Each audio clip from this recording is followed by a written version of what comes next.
What's the scariest thing you've ever done? Like by your own standards. By my own standards? Oh my gosh. Probably anything that has to involve talking to people. Like my sales calls are pretty scary. Right, but like what's one moment? What's the scariest moment? Oh, and just one snapshot? Probably when we were hiking Angel's Landing. At the time, That has nothing to do with talking to people. Well, okay, I don't have like an exact snapshot of talking to people in my head that was scary. It's just conceptually that's very scary. Okay. But like the scariest moment is hiking The scariest Angel's moment Landing. that I have a snapshot in my head of is when we were hiking Angel's Landing and I was holding on to nothing but a chain. And on the other side of that chain, it just like plummeted to, like down to the ground. And I just thought, man, what would happen if I just like tripped or fell over this chain? And I was like, that would be bad. I think that's the one snapshot I have where I was like, in a moment, the most scared. Would you do it again? Yes. Where did you want to turn around and go away in that moment? No, because all my friends were continuing to go up to the top. And I was like, one. Oh, the peer pressure. It was positive peer pressure. Well, I think positive. Yeah, it was positive. And then on the other hand, I was like, I've made it this far. I can't turn around.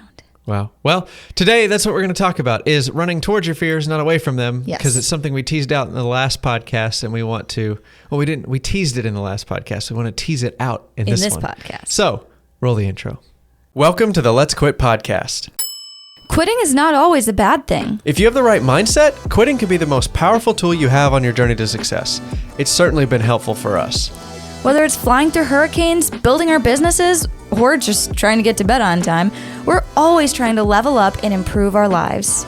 This is the show where we share the lessons, experiences, and friends that have helped us live this incredible life. So let's quit the bad and grow the good together.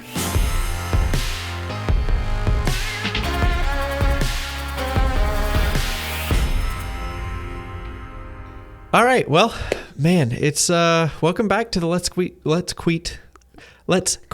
podcast. Man, I can't talk today.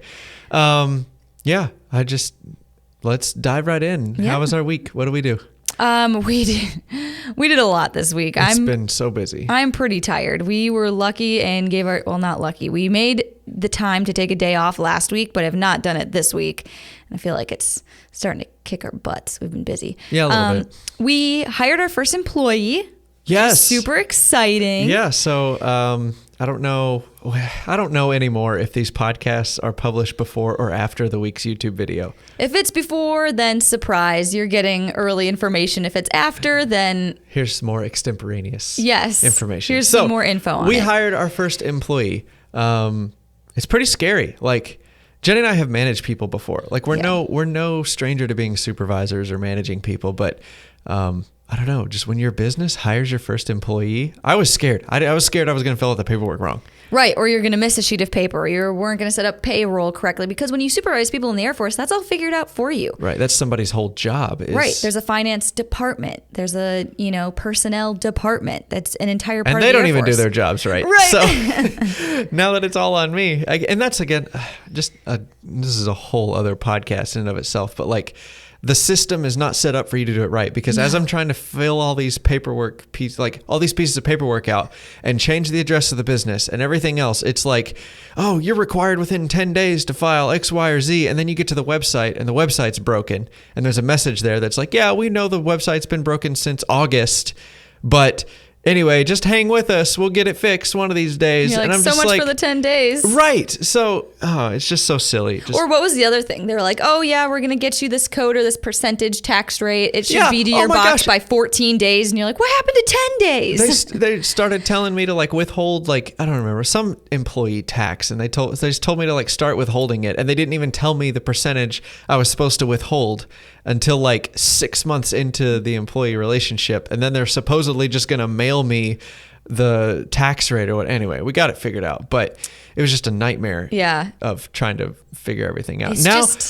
We know this though. We know this. We've been in the Air Force for years now. Anytime you're working with the government, it just, things are slow, things are broken. I used to think back in the day, like you hear all these business owners that avoid paying taxes and stuff like that. And we say this as people that like, we don't like paying taxes, but we have no problem with it. Like, that's not the hill we're going to die on. I like having roads. I like having military. I like a lot of these. Right. I like having my Air Force job. Like there's a lot of things that I don't mind paying taxes for. But you think about all these rich millionaires millionaires and billionaires in the news of like, oh, tax evasion and tax avoidance. It's like, I get it now because they make it so complicated to even know what you're supposed to pay. Right. It's and not then that I don't to, want to pay it. It's just, I don't know how, like, it's not clear. I don't know what to do. I can't do it right, even if I wanted to. Right. And so you got all these broken systems. So you can't pay your taxes even if you want to. So then you get used to not paying them. And then all of a sudden the IRS knocks on your door saying you owe me $2 million. It's like, screw you. I tried it and you wouldn't even let me pay it. And now you want it 10 years later? Yeah. Like, oh, it's just, I empathize with those business owners now. It's not so much that they're bad guys that don't want to pay taxes. It's that the way that we pay taxes is so terrible. Yeah. I understand why people go 10 years without paying taxes because it's such a complicated process. Right. And now I'm realizing it, like, it could be totally possible to completely miss something and not know that you're missing it or not paying it. Ugh. You'd have no way of knowing. Anyway, we hired our first employee. He's been great. He's fantastic. So, okay, it's an editor. So I know some people are probably thinking, oh, is it somebody who's back in your shop, who's billing? Nope, it's a YouTube editor. Although those employees are coming soon. Yes. Those employees are coming soon, but we really needed somebody to help us edit the videos, to free up some time for us to do other stuff, to start, editing and creating more TikToks, helping us film, just kind of streamlining the whole YouTube process. Right. That was the first thing that we felt like we could offload. So in the last couple of years, you've been watching us painstakingly on YouTube prepare the way for employees. You can't just hire somebody and tell them to figure it out. That's what we saw in the military. Like, even with specialized training for your job and everything, a lot of times they would just throw you in a role and say, all right, figure it out.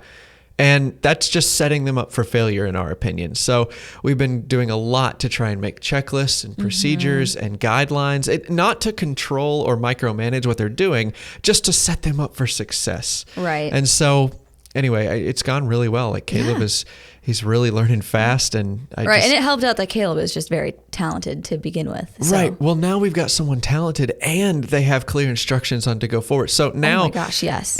We got him up to speed in a week. Like, he literally edited a YouTube video for us his second week on the job. And he only works a couple days a week, so it's not even been 2 full weeks. Right. So the last video you guys watched, the video that we put out of me laying on the floor with confetti all over the place that says like the first sale, he edited that whole video.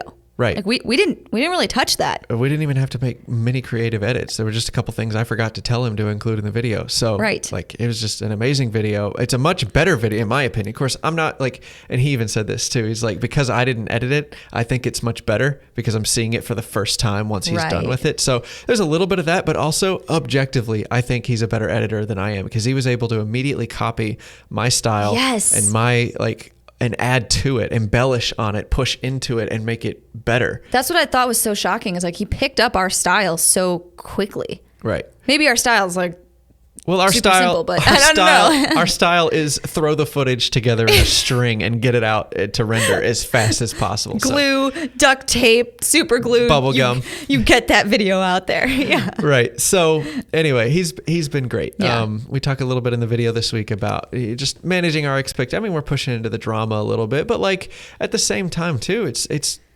Jennie and I have been comfortable taking advantage of ourselves. Like, we have not been paying ourselves as much as, we're worth. We have not been taking money home. We've not been really holding ourselves. We've been holding ourselves to too high of a standard also.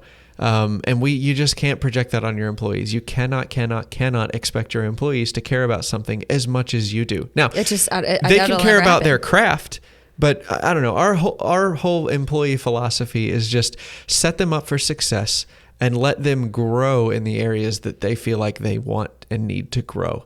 Right. Because part of it is like, if you didn't want them to kind of make it their own and grow in the areas that they want to grow in, like, why did you hire somebody? Because you literally hired somebody to be creative in ways that you're not. You're like, hey, I don't have time to do it that well. That's why I hired you. And you have to kind of let them run a little bit. Right. Give them standards, but give them a pretty low bar to jump over, and then give them plenty of room to grow and embellish and add to it.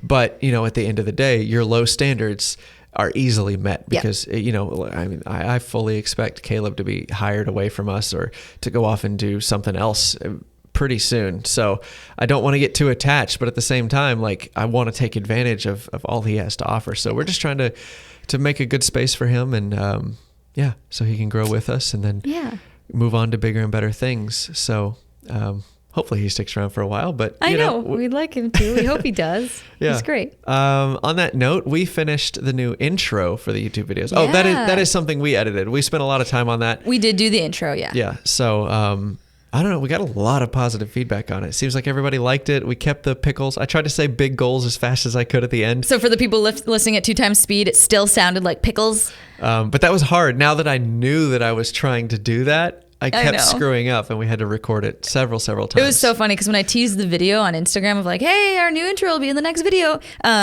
Big Lou, he was on our podcast a few months ago, really cool guy. He messaged back and he goes, if pickles is not still somehow in this intro, I'm going to be very disappointed. And I was like, don't worry, Lou. Some things did not change in this intro. Some things just needed to stay the same.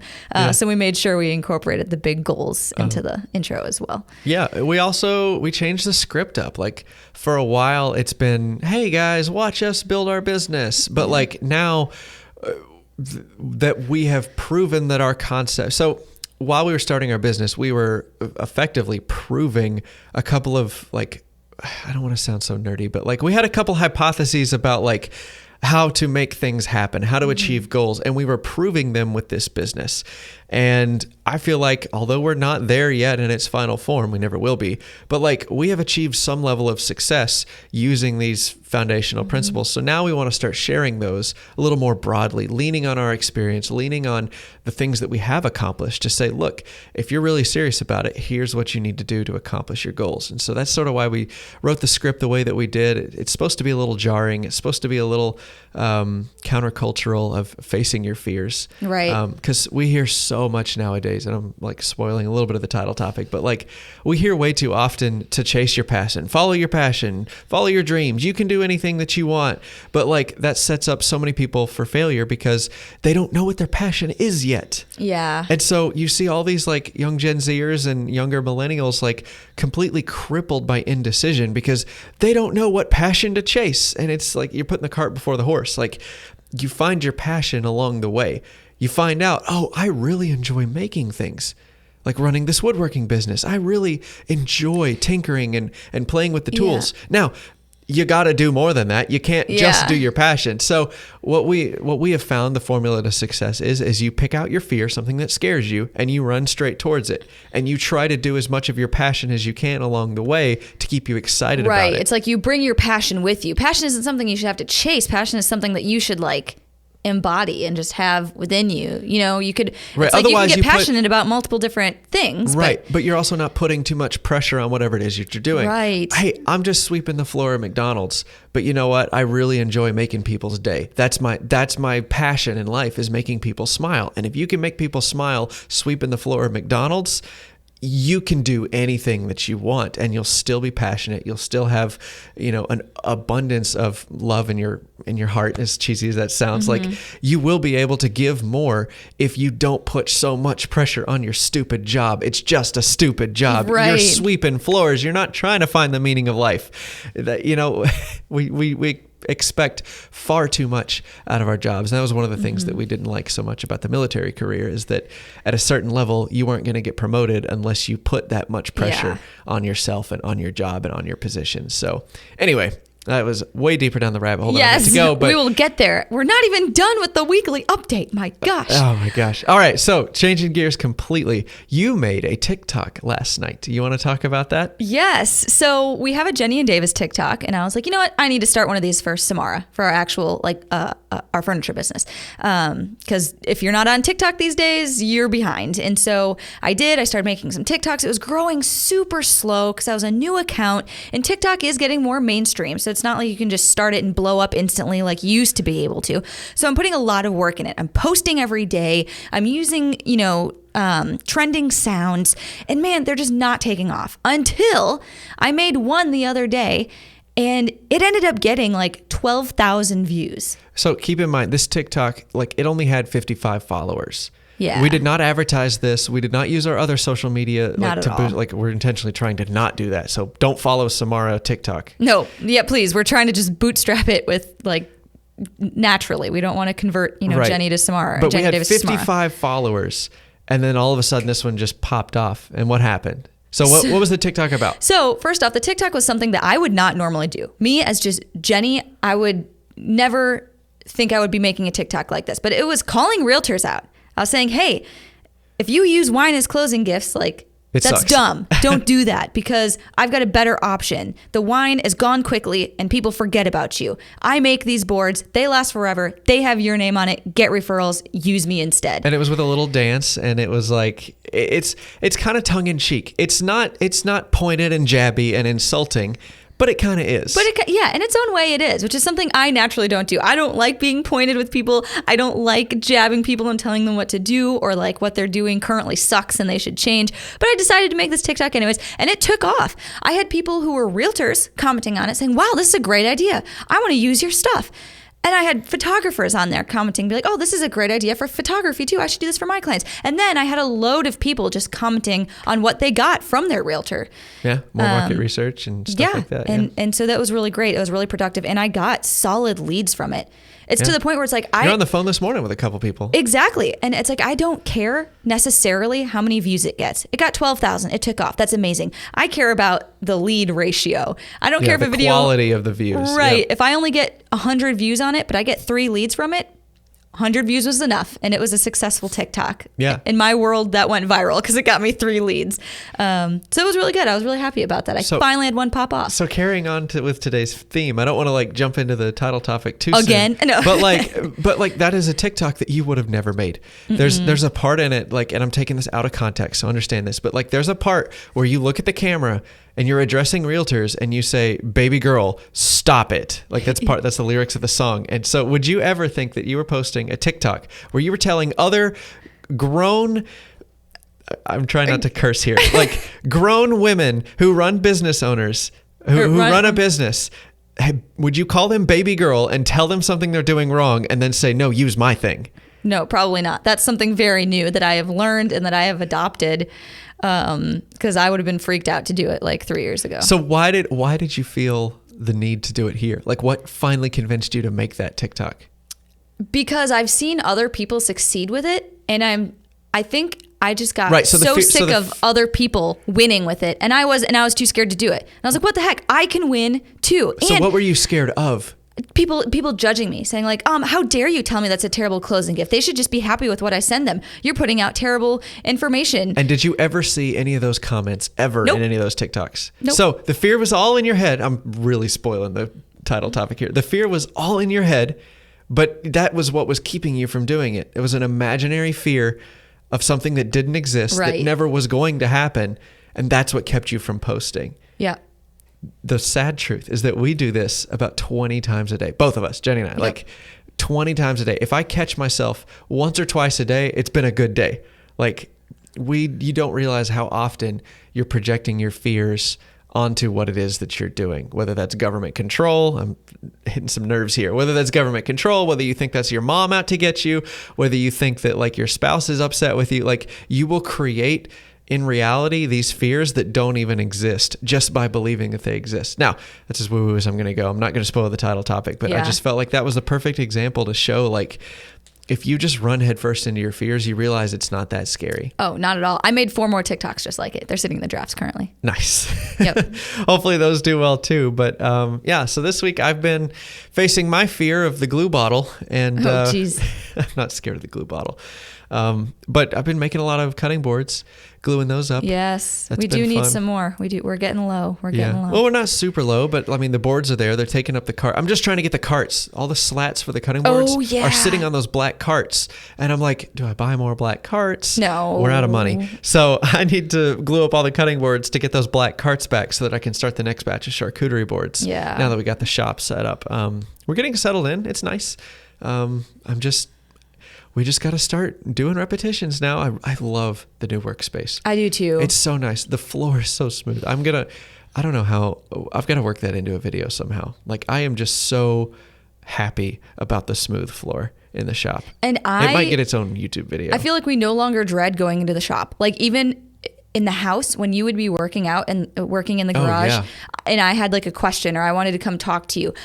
Looking back, I noticed now that I would open the door, talk to you or answer your question, and like not come into the shop. I would stand inside the house, like at the threshold of the door, because I'm like, oh, I don't want to walk in these floors. They're rocky, they're pokey, they're uneven, there's sawdust everywhere. I'm just gonna ask him You have to my dodge question. all the tools. Yeah, I'm just gonna ask him my question from the doorway. And now I walk in there like it's nothing because it's a great place to be in. The floors are smooth. There's We got not a sawdust basketball everywhere. hoop. We got Bruce in there. It's a Yeah. great place to be. So, yeah, we're really appreciative of the new shop. So, and then also you did some promotional stuff for Valentine's Day. Yes. So I'm like, oh man, Valentine's Day. People do charcuterie all the time. You know, you got your wine for Valentine's Day and your cheese and your snacks. And I was like, I should make a promotional like Valentine's Day board. I can do a limited edition run. I'll get a new engraving to put on there, maybe heart-shaped, something a little different than we typically do on our boards, but still able to be personalized. And so I was like, all right, we're going to do 20 of these. Once we sell 20, we're done. And I was like, all right, how else can I make this special? I was like, let's throw some pink crinkle paper in there. You know, that'll be cool. Because we normally use black crinkle paper in our packaging. Right. So I'm like, I'll mix in a little bit of pink and like sparkly crinkle paper with the black crinkle paper, and it'll be a whole fun thing. And so I did a bunch of Instagram stories and just trying to promote it and push it.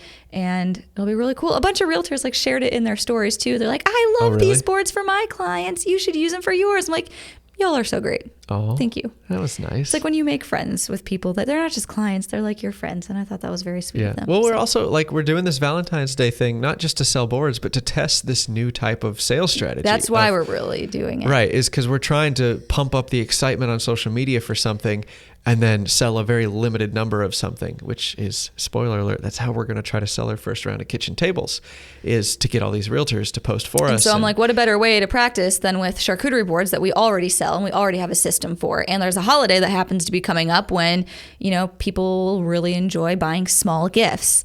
And yeah. Yeah, it's a business model that we've seen on social media several places, but the one that we've really been following is an Instagram account called Lush Lemon Co.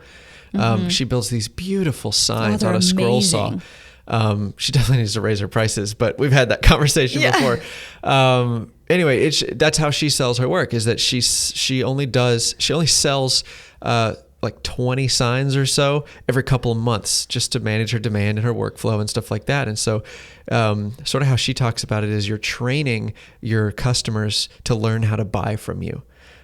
Instead of trying to meet them where they're at and everything's on sale and, oh, right now if you buy it's 30% off, and like you inflate your numbers and then you slash it with a sale price, and then like that's how you meet the customer where they're at. But if you take responsibility of the sales process and you teach people how to buy from you using these release limited edition drops or whatever, like that's another way that you can do it with managing demand. So we're just testing it out for now. We got a lot of room to grow in our business, so we can have multiple sales strategies if we really want to. But anyway. Yep. We'll see how it goes. We'll keep you posted. Anything else I've missed about the week before we get into our book question? Oh, yes, the book question. No, I want to get to the book question. So that's a definite no. Okay. I believe we talked to everybody enough. Yep. No more wasting time.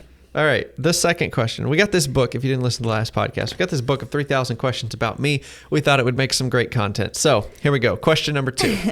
I'm scared. You're not going to believe this. What? You're not going to believe this. What's question 2? We did not script this. We did not try to do this. I can verify because I haven't even opened that book up for like a week and a half. No. Question number 2 is, what is your greatest fear? No way. Yep. Oh my god. So you've already talked about it. Is what? That was like my people? scariest moment. But yeah, my greatest fear is probably like people hating me. I fear people disliking me. Yeah. Yep. Just all around. Just all around. That it literally governs my life. I fear that people are not going to like me, so I try to like cater to them and make them like me, which is something I need to stop doing, or at least point in the right direction. Yeah. I would say my fear is the exact same. I don't know. I got 2 fears that are very equal to each other. Yep. One of them is I'm afraid of people being mad at me. Like I'm just doing my thing, staying in my lane, working on my thing, and then somebody just out of nowhere is just super mad about it for no reason. Yeah, yours is more specific, and it's like a surprise anger, like Right. out of nowhere, completely unexpected. My fear is like I always expect it. Right. Right. Yeah. I'm expecting a tidal wave once every 3 months of everybody hating me. And you're just daily slugging it, just thinking everybody default hates you. Yeah. That's bad. Anyway, my other fear, and it's about equal to that one, is I'm afraid of some imaginary scenario where I have not filed a piece of paperwork. I have not cleaned up after I have not done some sort of administrative task of cleaning up after myself or finishing a previous job that is going to come back to haunt me. Yeah.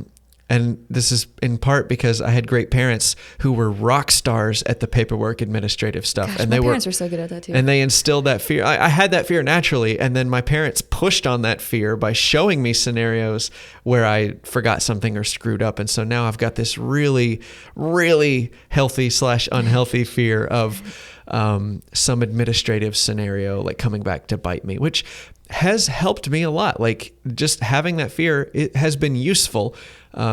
But if I don't keep the reins pulled in on it, it can kind of lead to some crazy stuff where I'm up until 2 a.m. like on the customer support line with the IRS trying to make sure that they got my letter or something, you know? Yeah. I don't know. Like, yeah. I feel like I have that fear too, but it didn't become a fear. But it's not as scary to use as it is to me. Like right. you have it until but it bit me. Like I had it bite me one time, and I'm like, oh, I didn't even know this is a thing that I could be fearing. That sucks. But for you, it's like it's something keeps you up right. at night. It's something you ignore, but you're not necessarily afraid of. Right. For me, I'm afraid of it. I think that is going to be what kills me. Yeah. Like that is the thing that's going to kill me. Everybody can hate me, sure, fine, whatever. But like I am going to die because like I did not fill out my medical record completely, and the doctor mixed up medicines and ended up killing me. Like, well, that's what happens in my head sometimes. Yeah. Your head is a stupid place to be sometimes. We're all a little crazy. Admit it. Admit it. Anybody that thinks they're not crazy is probably crazier than the rest of us. Yeah. So that's true. Anyway. What a great segue, though, into the title topic. Ouch. Okay. All right, Jenny, hit him with a quote.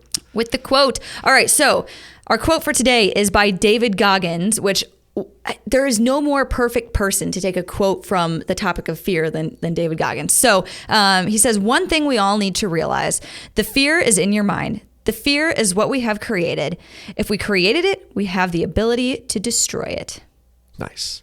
Or the antidote to destroy it. Sorry, the screen's kind of far away from me right now. We have the antidote to destroy it. Yeah, I mean, that's what we talked about before. It's like you will create the fear in reality if you continue to be afraid of it. But if you just push into it or ignore it or suppress it, you might be okay. Right. Or understand that you also have the antidote to that fear that you created. So right. You just have to understand it in a new way. So that's what we're going to dive into. So let's define what we mean by quit running from fear.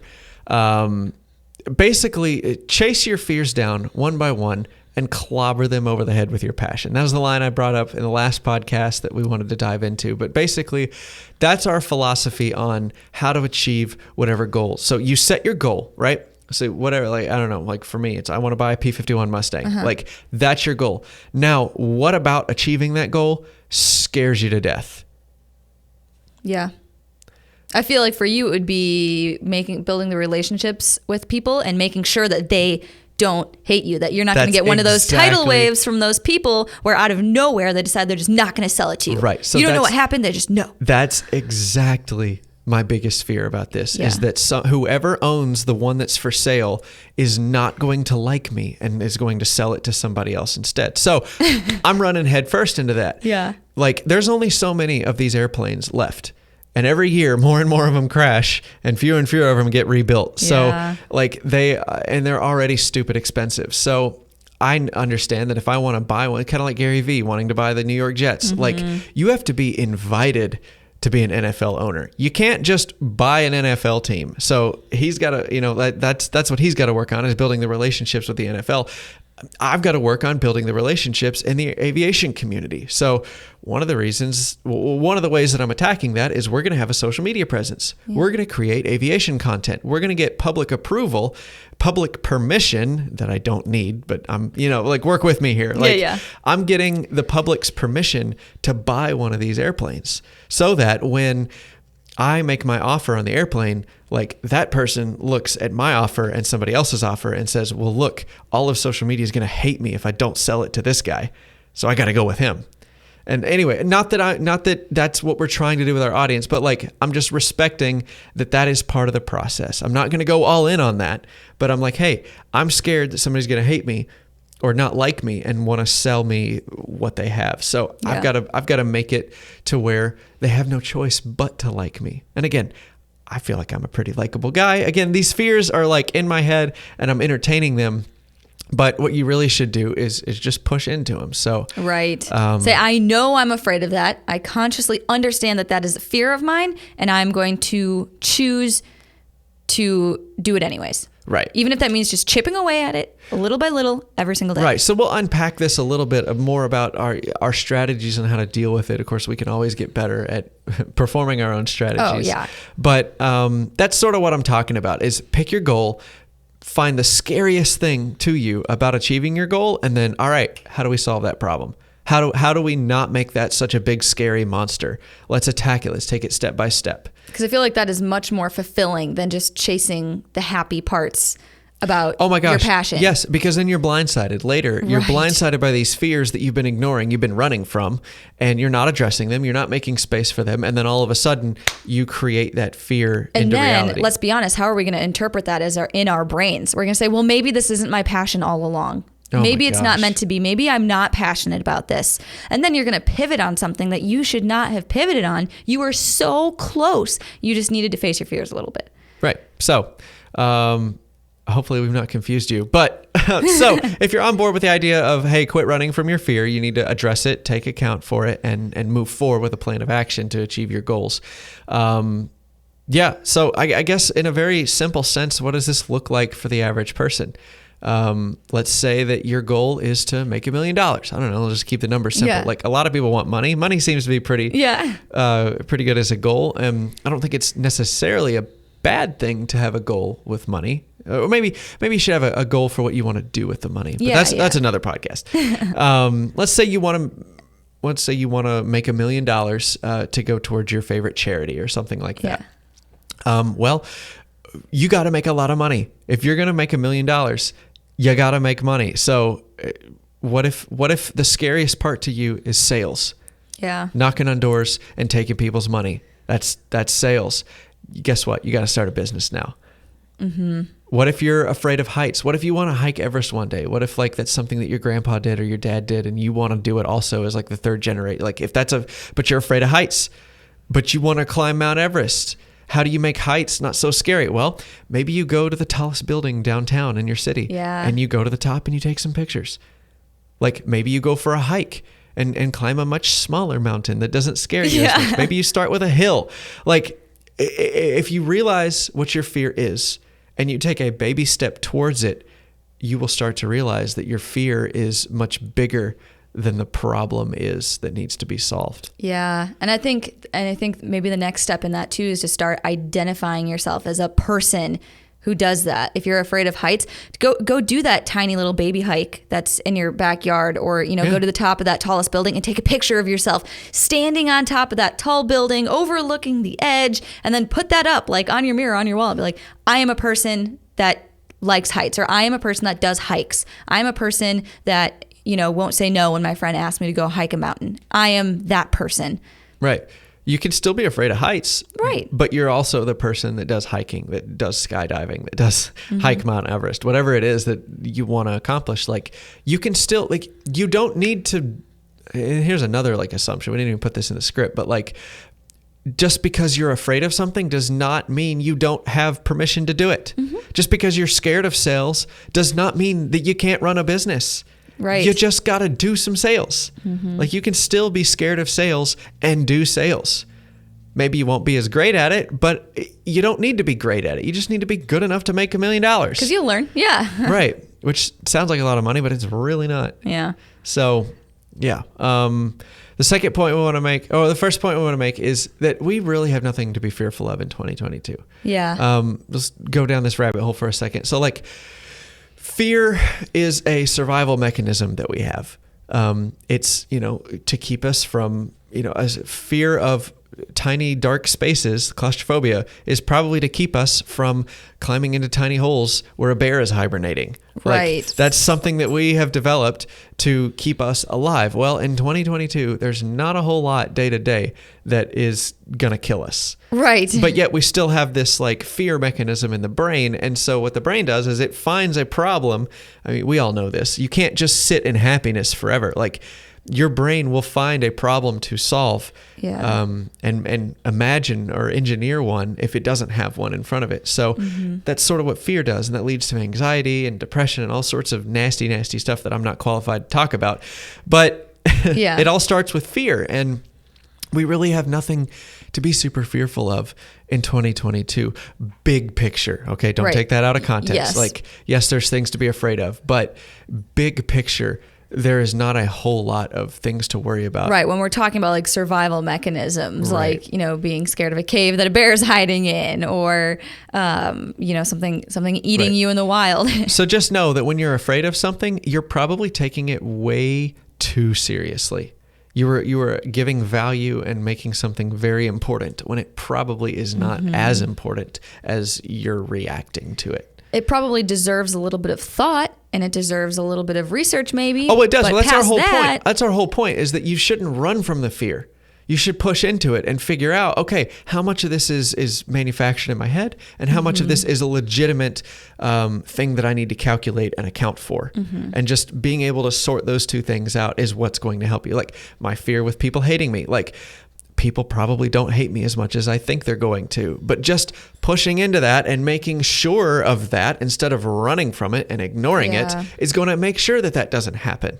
Does that make sense? Yes. So it's not that your fears are, we're not advocating that you ignore your fear because it's wrong and bad and dumb. It's that you should address it, push into it, figure out how much is real, how much is fake, and treat it with the appropriate amount of, respect and stuff. distance. And Second point. You want to address that, Jennie?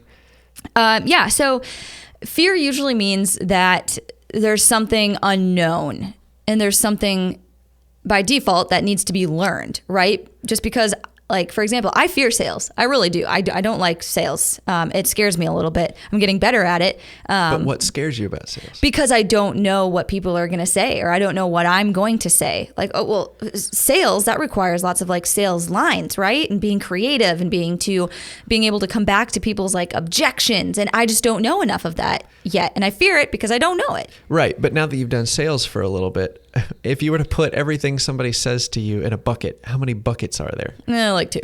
There's only two. There's really only two things that people can say to you, right? Right. They either object on the price or what? Or they object on like the product itself. Right. They either don't think it's a good fit or they blame the price, which is an excuse, by the way.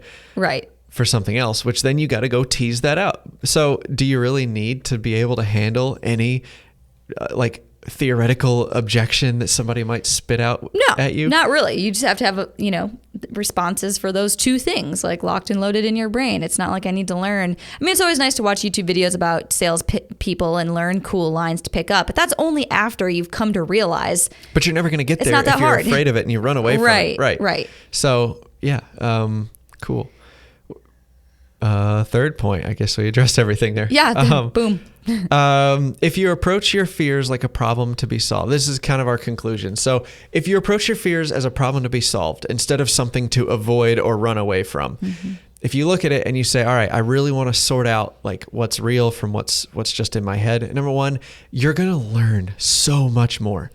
Way more than the person who simply runs away or makes it a bigger deal than it really is. The most angry, fearful people that we know absolutely refuse to learn. They do not want to hear it. They don't want to research. They don't want to hear it from other people, but they've got the answer.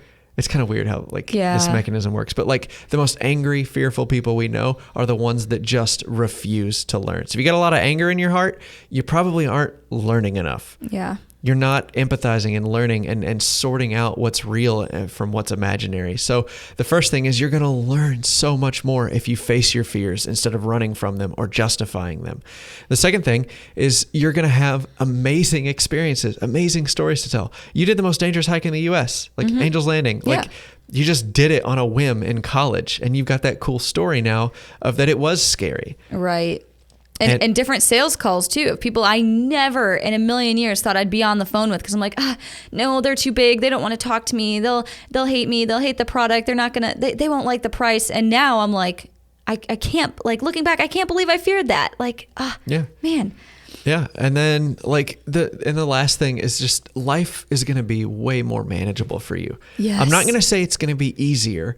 I'm just going to say it'll be more worth it. Mm-hmm. It'll feel more satisfying if you run towards your fears instead of away from them. Well, and I think the word manageable is really important too, because when, problems arise in life, you're going to say, oh, okay, I get it. Yep, this is kind of scary, but this is what I do with all my fears. So let's sit down and see how serious it is. What things do I actually need to take to heart? What things do I need to change? What am I taking too seriously? And then you're avoiding all of these huge tidal waves because you're like, yep, they're just fears. I know how to manage these. Mm-hmm. Yep.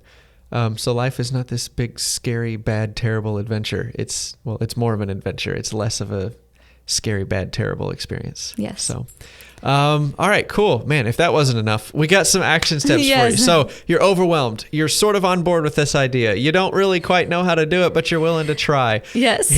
We got one simple exercise for you. So what you're going to do is you're going to sit down, like physically do this, please. I know you're probably listening to this in the car or whatever, but like, please physically do this. Sit down. When you get home or to work. Or in the car. I don't care. Don't crash your car. But please don't crash your car. Write out 5 of the scariest things in the world to you. And you got to write out 5 because the first 2 are just going to be lies. And then you start writing down your actual fears. Write down 5 of the scariest things in the world to you. Whether that's spiders or sales or something crazy, terrible, bad happening. And then the next 5 things right underneath that, write down 5 of your favorite activities to do. 5 of your favorite activities to do. And look, is there anywhere where 2 of those, one from the bad list, fear list, and one from the good list, where do those overlap? Is there an activity you can do to do both at one time? Mm-hmm. Go do that one activity. Like we said, maybe you really like photography, but you're terrified of heights. Maybe go take a picture of something really tall. Just this is exposure therapy. I mean, super baby step. I'm not qualified to do therapy, but this is baby steps to exposure therapy where you just push into your fears a little bit. Hey, I can't climb to the top of that building and take a picture from the top, but I can take a picture from the bottom to the top. And then you're getting yourself, and then maybe next week you go up halfway. You go up the elevator halfway, take a picture halfway out the building. Like, you just do baby steps towards something with your passion with you, and you can sort of clobber this fear. And with your passion that you're carrying. Right. So that was a lot of words to say that one simple phrase, but yes. I hope it means more to you now. We'd be interested to hear your stories. You can send us an email to letsquitpodcast@gmail.com, and we'd love to answer your questions, share your stories. Let us know how you've done this in the past. How you have clobbered your fears with your passion. Yes, we'd love to share that on the show. But on that note, we would really appreciate a review of the show. Yeah. You want to talk about that? Yeah. If you could review the show on any really podcasting app of your choice, that would be fantastic. 5 stars is our preferred rating. Yes, if we can be so bold. And then sharing the show actually helps out a lot too, whether you share it in an email, a text message, an Instagram story, whatever it may be. That really does help us grow, and we appreciate that. Yep. I think that's it for this week. We got our podcast candle back. Yes, we found finally. them in a box. So podcast candle has returned. So yes. All is well with the world. Yep. All right, y'all. Thanks so much, and have a good week. We'll catch you on the next one. Bye.